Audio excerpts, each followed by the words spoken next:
It's a great pleasure today to be with Archbishop Ben Quashie. Thank you so much for being here. Thank you. I'm wondering if you could say a little bit more about the place of theological education and perhaps even more college for the GAFCON movement or for Christians in Africa. Theological education is actually the main center of the future of the church in Africa, and particularly for GAFCON movement.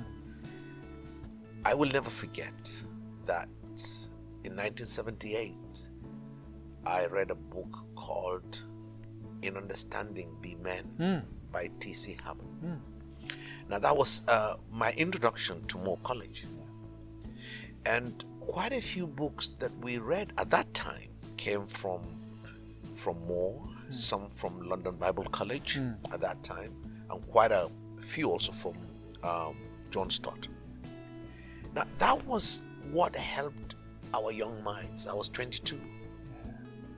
So very early, I had a foundation that encouraged me, not discouraged me.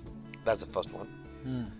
But secondly, I had a foundation that helped me to revere the work of God and the mission of God.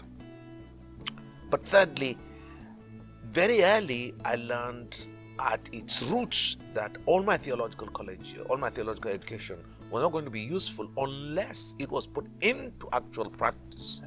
So I was a missionary not only by conviction, I was a missionary by training. So that is the place of theological education. Now that's opposed to acquiring theological education for certificates, for good postings, for good jobs, and just for display of academic knowledge. That has its place, but certainly not in the kingdom of God. Amen. So I think Moore College, from the books that we read in my time, and mark you, I'm 63 now, so those things, if I can remember them up till now, must have been written by inspiration, which is what theological books should be done. Books that are written through inspiration, not just to publish books, but books that will help build the faith of young believers and fire them up to obey God, not to disobey God. So I think Moore College has this history, this legacy that must not be thrown. But secondly, it will be a useless legacy if it only ends up in Australia. It must go to everywhere. Some will reject it, but I assure you, quite a number of people are looking for encouragement rather than things that will discourage their faith. Sure.